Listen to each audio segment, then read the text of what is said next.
Hi, I'm Gail Rubin, host and author of A Good Goodbye, Funeral Planning for Those Who Don't Plan to Die. Welcome to today's show, brought to you by the fine folks at French Funerals and Cremations. As the doyen of death, check out the pearls, I'm all about getting the funeral planning conversation started. A doyen is a woman who's considered senior in a group who knows a lot about a particular subject. And that would be me when it comes to the party no one wants to plan, a funeral or memorial service. By thinking about what you'd want in your funeral and having that conversation before there's a death or illness, you can reduce stress at a time of grief, minimize family conflict, save money, and create a meaningful, memorable good goodbye. That's what this program is all about. Just as talking about sex won't make you pregnant, talking about funerals won't make you dead. And your family will benefit from the conversation. So let's get the conversation started. Our guests today are Mark Ballard, Director of Sales, and Barbara Stewart, Community Liaison, both with French Funerals and Cremations. Thank you for joining us. Thanks for the invitation. So we talked a little bit in my intro about the benefits of pre-planning. Well, the benefits of pre-planning, really the first thing that always comes to mind with a lot of our families is the peace of mind of actually having it done, having it planned out, having their needs met, having been involved with their needs, being able to speak about what they want to have done or not done at their service or at their ceremony, what they would like to have, what would they not like to have, and actually having what we call the conversation about what their needs and wants would be when the event does happen. Mm-hmm. And I know that one of the things that we see with a lot of our families is that when that initial consultation is done, they're able to sit down with them and actually discuss it, which you promote quite a bit, is that they actually feel much better after it's done because they go and plan everything else in their life, weddings, celebrations, bar mitzvahs, baptisms, even small events for barbecues and everything. But when it comes to planning that pre-planning, they all talk about it, but they don't want to do it. Mm-hmm. And so we find out that when we actually sit down with them, that it ends up being a lot easier than they think. And then when they do leave our event, actually when they leave the appointment, they find out that it was a lot easier than they ever expected. Mm-hmm. And there's such a peace of mind that they actually go out, and one of our mottos is to live life passionately. Mm-hmm. So, I'd like to touch a little bit on the law in the state of New Mexico. Fortunately, we have one of the best pre-need laws in the country. In 1987, our legislature passed a law that says you cannot pay a funeral in advance for your funeral plan. However, you can put those funds in an insurance vehicle with the funeral home. And there's several advantages to that. First of all, if you move, it is transferable 100%, including any growth that policy could have. The other advantage is that it gets your plans in place and it locks the price in. That is a huge issue. One of the issues that comes out so often as more and more people are forced to go into nursing home care, and the only way they can afford that is through Medicaid. There is a Medicaid spend down process. This policy is exempt if it is irrevocably assigned. And in fact, we do have Medicaid as one of our topics in an upcoming episode. Good. Oh, good. Yeah, good. We go it ties right into it. So what keeps people from coming in and pre-planning for funerals? Well, I laugh a little bit because usually the first thought that comes to mind, and I've had people that I've actually discussed that with and said, why don't you come in, meet with us, and they always have that little saying, they go, well, I'm not ready for you just yet. Yeah. So, well, if you could figure that out, let me know because we would be out of business. You know, I think part of it is just having the conversation, as we call it, and being able to actually sit down and say, you know what, I've thought about it, I've seen movies about it, I've heard people talk about it, I've attended funerals, and we all go to those things and we all comment about ourselves or with our loved ones and say, I don't want that. You know what I really want is I want this. I want a celebration, you know. Mm-hmm. And the funeral industry has changed over the years as well as the celebration aspect of it as well. I mean, the old traditional parts were the mourning, the crying, and being very sad at the event. And now the funeral industry has gone to really big, huge celebrations where they want to have parties. They have events like signs that say this is the no tear zone, you know, and they actually get to come into a really safe environment to be able to grieve and to share laughter and sadness and joy about whoever the loved one that's passing away. It goes along with what your slogan is people are not going to die. They don't think they're going to die. And unfortunately, I don't know of any of us that gets out of this world alive. Yes, humans do have a 100% mortality rate. We do have that. And so just being able to stop and think about their mortality, sometimes it's very difficult. But think about how much more difficult it is for their family when that death actually occurs. I know I've been to a number of funerals where the planning has occurred ahead of time, and the family is so much more, well, they're thankful that that planning took place, and so much calmer, and it really is a gift for people to do this for their families. Well, and it's their wishes, and it eliminates a lot of overspending. Sometimes children will plan for a parent possibly spending more money than they really should out of guilt. Guilt and Maybe grief. they didn't, and grief, because they didn't spend enough time with them when they were alive. And we don't want that. No. So what are some misconceptions that people might hold about pre-planning a funeral? Usually the first one that comes to mind is if I just talk about it, something's going to happen. It's like, like you said, you know. Talking about sex won't doesn't make you pregnant. exactly. Talking about funerals won't make you dead. You know, there's I mean, with everything else that you plan, there's always a fear factor involved sometimes. And that's one of the things about our consultants that are very well trained. And we do get very emotionally involved with our clients and our families. We have to be in order to do our job so well. And so to sit down with somebody and actually get them to start talking about something is always the first step. And then to talk about their ancestry and things like that that they may not have thought about in quite a while. So I think that with a lot of people, the first misconception is that, again, if I talk about it, something's going to happen or the thought is going to come up. But really, I think it's more the fear factor that we have to overcome with it. So, do people ask about or have concerns about prepaying versus not prepaying when you pre-plan? Do they know that they can do that? Well, very often they don't know, but sometimes because they have heard of people who have pre-funded a funeral and they lost their money. Well, they only lost their money because it was not done right. It was not placed in an insurance vehicle. So that fear, as far as anything with French, that is eliminated because it is done right. Well, now myself, I have pre-planned with French, and my husband as well, but we did not pre-fund it. We just felt like we wanted to do some other things with our money at this point in our lives. Shall we have this conversation, Gail? What? About pre-funding it? Sure. Well, I just know he's going to get the wicker basket casket because he does the laundry in our family. All right, good. well, a lot of people, when they start to pre-plan right away, they think they have to pay it all up at once. And that's not the factor. We can actually set up payment plans that be able to fit within their financial requirements are. They can go anywhere from 3 up to 10 years in payment plans. So whatever they want to meet with their needs, they can still have expenditures, be able to do something else, maybe go travel and do things with their loved ones, but still be able to have that pre-planning process and go. So And lock in the price. That Absolutely. price guarantee Yeah. is crucial. that's huge. Yeah. Okay. Yeah. So who are the types of people who do come in and pre-plan? You know, it's everything. It's people used to think it's always somebody over 75 or 80 years of age, but we have them as young as 35 and 30 years of age because they've either gone through a process like that and they don't want to have that happen to their family. They know that the strangest things can happen just walking across the street, so they want to start doing the pre-planning now. So it's all ages, anywhere we call from 25 to 99 that can pre-plan it. Obviously, the older you are, the less years it may apply if you're over 85 to 87 years of age because of obviously the process of, you know, the chance of passing away sooner grows as we get older. It's a natural history. But anybody can really pre-plan at this point. Our World War II generation is getting down to about 10 or 12% now, the survivors, and now it's the big boomer generation that's coming into aspect. And so they're internet savvy, they want to get involved, they want to be able to do some process prior to planning before they come meet with the consultant, they want to do their research. So really it's anybody. I mean, there is nobody restricted, but it is primarily usually a little more on the female side because as we know, women are a little more convincing than men are in coming to plan for something like that. So They're the Women- party planners. Women Yes. tend to be planners, Yes. and they don't. They also care probably more deeply, in a sense, for their family that they don't want to put this burden on. The average age of people that pre-plan is around 72.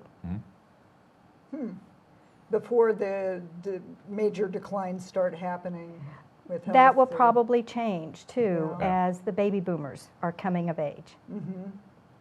And we'll talk a little bit more about different options for what they're planning for, because I'm sure the baby boomers all have their own ideas about do. what they want to You are correct. have done with their final send-off. So we're going to take a short break, but when we return, we'll continue our conversation with Mark and Barbara of French Funerals and Cremations. A Good Goodbye, Funeral Planning for Those Who Don't Plan to Die, is a light touch on a serious subject. The book has everything you need to know before you go. A Good Goodbye helps you reduce stress and family conflict, save money, and create a meaningful, memorable good goodbye. It's available in paperback and all ebook formats through online retailers and at agoodgoodbye.com. Start a conversation today. Welcome back. We're speaking with Mark Ballard and Barbara Stewart of French Funerals and Cremations. Let's continue the conversation about funeral planning issues. So before we went to the break, you actually talked a bit about online research. Yes. And I understand you have an online planner with your website for French's that can help people get their mind around the questions they need to ask and how to start filling in those answers. Mm-hmm. So we have a website available to pull up Okay. on the screen, and we'll walk through what those questions are. This is the funeralwise.com quick plan. It's a very easy way to sketch out what your funeral arrangements might be and find out what they might cost. Say, for example, you chose cemetery burial. In 4 quick steps, you can get an idea of the cost range from low cost to high cost. And this is important so you know what to budget for your funeral. As you can see, with just the selection of a casket and a burial, we're looking at anywhere from $9,000 to $12,000, almost $13,000. When you add embalming and out-of-town transportation, you can see at the end of that 4 steps what kind of funeral cost estimate you're looking at.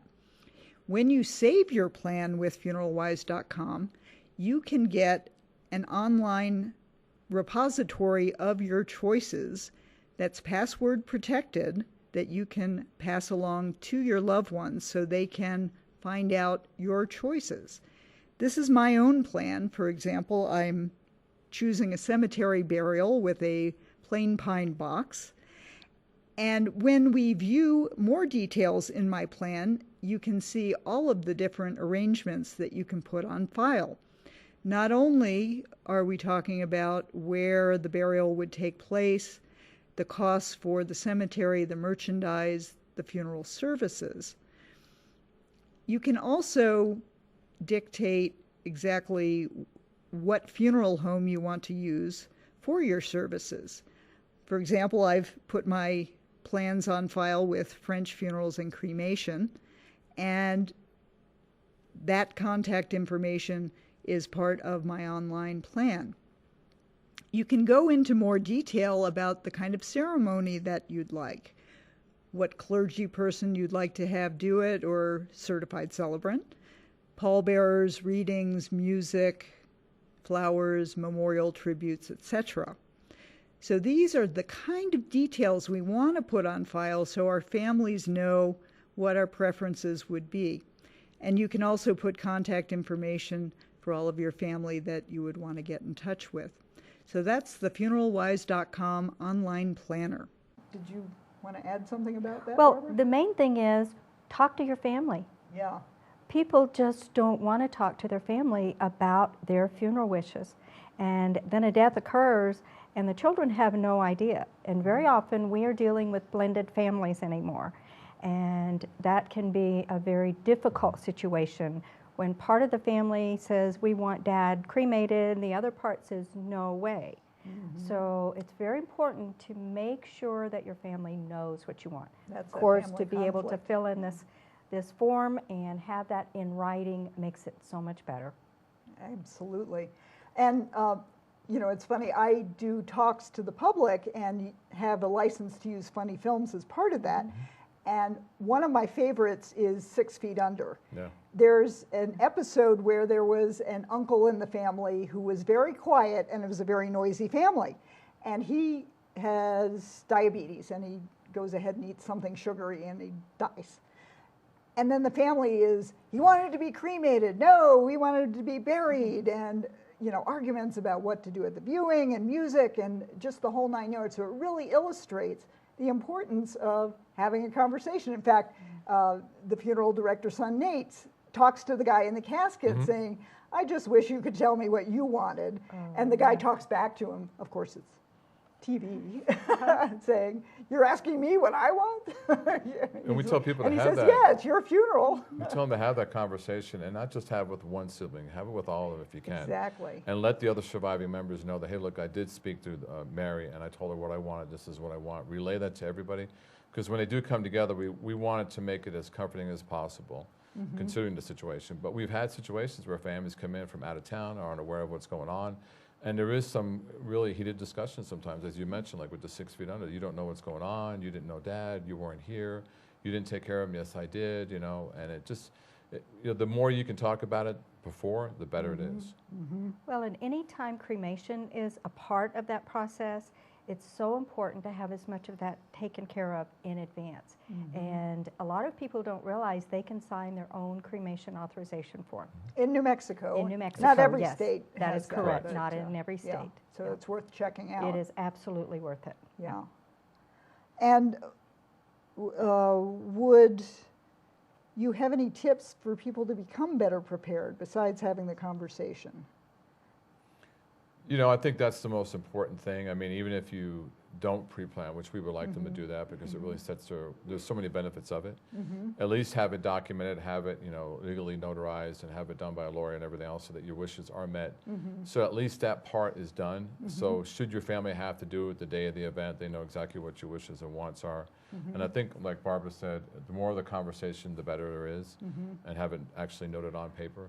Well, and I recommend people shop around too. Absolutely. They should come to you guys. No, but absolutely they should. We want them to shop around. We want them to go where they feel right. The one thing that we do pride ourselves in is that they can come with us with any plan they get from anywhere, and we'll compare apples to apples and make sure that they have the best options for them to make their own choices. Okay. Have you seen any unusual plans, people planning really big parties as part of their pre-need planning? We've had some where they actually have had huge celebrations where they could be anywhere from having balloons released to having a balloon rally to having cigars at the event afterwards to having a huge dance party with music and libations and just having fun. They've had ones where they've actually, I mean, our industry, fortunately, can run pretty wild as far as celebrations. And even outside of our industry, in some areas of the states, they have incredible celebrations to where they have full-blown processions and they'll paint up the cars. I mean, I think people go through life and think about, you know, if I'm going to go out, this is how I want to go out. And, you know, we encourage people to have some type of memorialization service, even if they think, you know what, I don't want them to worry about me. And we do have to tell them, you know, I'm sorry, but that memorialization service is about your surviving family. It's not about you, you know, because they want that safe place to come and celebrate. They want to hear the stories. They want to hear the wild things, the things that they thought they knew about you that they didn't know about you. Well, and that is a very important thing about having a funeral is to share those stories and to get to know, because you're bringing together the different circles of people's lives. Right. And, you know, somebody from the Civic Club might not know about, you know, their writing or whatever. And it's a chance for everybody to come away knowing that person better. Well, I tell people the funeral is about you, but it's for your family. Exactly. Because you're not really there, but they are. And they're the ones that are grieving. They're the ones that are celebrating your life. Yeah. It's a great introduction to the grief process. It really is, to help it go through, get through it. And so much of our society is kind of grief and mourning avoidant. Yes, very true. And it is sad when families say, well, we're not having a funeral, we're not doing something. I, in fact, wound up going to, it's part of my 30 Funerals in 30 Days project, went to a funeral at a bowling alley bar that was put on by the woman who was the bartender there, because the guy's family, the wife said, we don't want a funeral, but his community wanted to celebrate his life. And that's important to remember. It's not just the family, but it's also the community. Absolutely. Yeah. And people need to remember that, the family, as they're planning. That is where reception, when so many families these days are having receptions. And that's an opportunity for those family and friends, especially, that they may not have known each other. They have the opportunity to share stories about the deceased. And that's a very, very healing and special time for that family. Are there some new trends that you're seeing that you could talk about further? I mean, the reception is certainly a well-established part of just about any life cycle event. Things that are going on with funerals that... Well, as far as trends, I mean, if you're relating to receptions, I mean, one that took me back that we conducted for a brother of a friend of mine. It was basically a situation where they knew he was going to pass away, and they did a pre-plan even as soon as 3 months. And so in the actual celebration, they put on it that everybody had to attend with a Hawaiian shirt. Oh, A Jimmy Buffett type ceremony. And as they walked in through the door, everybody got a lay on their shirt and everything else, and kind of give you the scenario of it. Here I'm thinking I'm in the industry, and I show up in my suit and everything else, and the first thing they came up to me was get rid of the jacket, put on the shirt, put on the lei, and walk in. And there I am with my president, and they got up at the microphone, they joked about it. And the one comment that we got out of it when they left was they thought it was really funny that Bob at the time put fun back in funeral. Oh, I love it. Which I thought was great. I love it. Did you have any? Well, it's the celebration. And when we go to a wedding, we celebrate. When we go to bar mitzvahs, when we go to birthday parties, it is a celebration. And what better time to celebrate than celebrating a life that was lived? And sometimes we want to skip over that because we think it's going to be painful. But is that really fair to those family and friends? And we do need to celebrate, and we do need to recognize that there has been a change in our lives. Absolutely. By that person passing on. And we don't know what's beyond this lifetime, but I think it's going to be great. Well, I think our step in the right direction of having celebrations is a great way to go. If you look back to the days that we were raised by our parents, it was that scenario of that funeral was a very grim, very somber, very sad event. And that's changed. Oh, absolutely. Yes. When you walked in, that was how it was portrayed, and now it's not anymore. Yeah. Well, thank you so much. Special thanks to our guests today, Mark Ballard and Barbara Stewart with French Funerals and Cremations, and a big thank you to the French family of companies for supporting this program. Join us next week as we discuss cemetery questions and answers. And you can find out more about our topic today, as well as a bunch of great resources at my website, agoodgoodbye.com. So remember, talking about sex won't make you pregnant. Talking about funerals won't make you dead. Start a conversation today.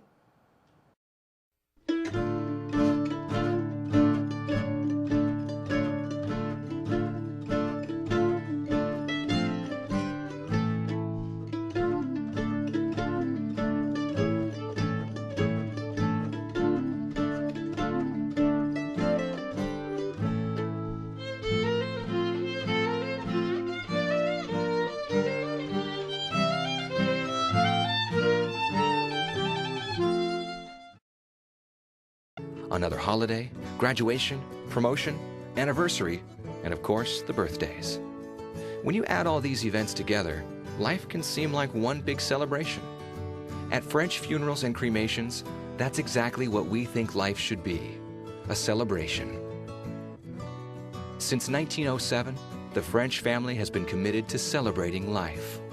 When it comes to celebrating a loved one's life, we welcome you into our home, and we're here to help with the planning and details.